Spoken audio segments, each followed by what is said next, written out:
할렐루야. 지금은 7월 12일 금요일 아침 묵상 시간입니다.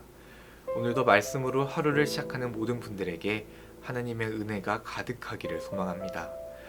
오늘 우리가 함께 나눌 하나님의 말씀은 예레미야 31장 23절부터 26절까지의 말씀입니다. 만군의 여호와 이스라엘 하나님께서 이와 같이 말씀하시니라.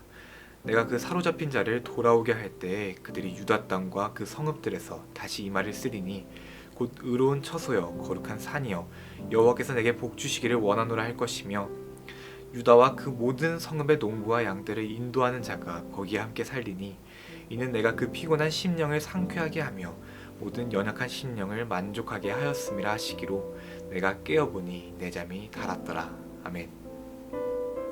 예레미야 30장에서 33장은 유다 백성들이 비록 하나님의 징계로 바벨론에서 포로 생활을 해야 하지만 다시 고국으로 돌아오게 될 것을 강조하고 있습니다. 그래서 이 부분을 위로의 책이라고 부릅니다. 예레미야 31장은 30장에서 이어지는 내용으로 비록 바벨론에서 70년 동안 포로 생활을 할지라도 하나님께서 죄를 범한 이스라엘을 영원히 버리지 않으시고 불쌍히 여기시어 회복시켜 주시겠다는 말씀입니다. 하나님께서는 이 말씀을 4번에 걸쳐서 약속하시는데 오늘 우리가 함께 읽은 본문이 이 4번째 약속입니다. 4번째 약속에서는 사로잡힌 자, 포로로 끌려간 자가 돌아오게 될 것이다. 고향으로 돌아와 하나님을 찬양하며 하나님이 주시는 안식을 누리게 될 것이라고 선포하고 있습니다. 성서학자들은 이 내용이 기록된 시기를 기원전 587년 예루살렘이 바벨론 군대에 의해 포위되기 직전, 즉 남유다 백성들이 최후의 날을 맞이하기 직전이라고 추측하고 있습니다. 이런 암울하고 절망적인 시간에 하나님께서는 예레미야로 하여금 회복과 구원의 말씀인 예레미야 31장의 말씀을 선포하게 하셨습니다. 멸망이 임박한 절망적인 상황에서 하나님께서는 희망을 선포하고 있는 것입니다. 우리가 앞서 보았던 말씀에서 예레미야는 유다 백성을 향한 하나님의 심판의 말씀을 선포해 왔습니다. 예레미야는 다른 거짓 선지자들과는 다르게 바벨론에게 순순히 항복하여 가장 낮은 자리에서 회개하라는 하나님의 뜻을 전하였고 유다 백성들은 그런 예레미야를 반대하고 반박하고 박해했습니다. 그러고는 하나냐를 비롯한 거짓 선지자의 헛된 위로의 말을 마음의 위안으로 삼았고 참된 하나님의 말씀에는 순종하지 않고 거역했습니다. 결국 예레미야가 예언했던 대로 예루살렘은 정말 바벨론 군대에 의해 포위되고 멸망을 앞두게 되었습니다. 이런 상황에서 하나님께서는 예레미야로 하여금 예루살렘이 회복되고 유다 백성이 포로에서 돌아오게 될 것이라고 선포하게 하신 것입니다. 하나님께서는 왜 이런 절망적인 상황 속에서 예레미야를 통해 구원과 회복의 말씀을 전하셨을까요?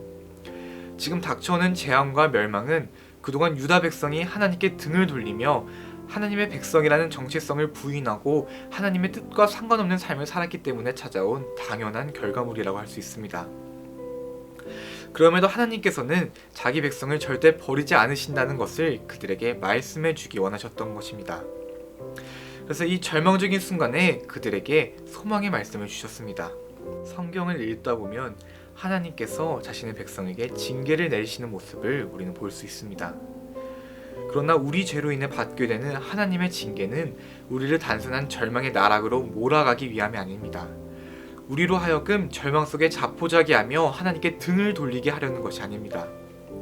오히려 그 과정 속에 그간 하나님께 대해 닫혔던 눈을 뜨게 하고 부패하고 상한 심령이 새롭게 변화받을 수 있는 회복의 과정, 새로운 모습으로 나갈 수 있게 하시려는 하나님의 선한 의도가 징계 속에 담겨 있습니다.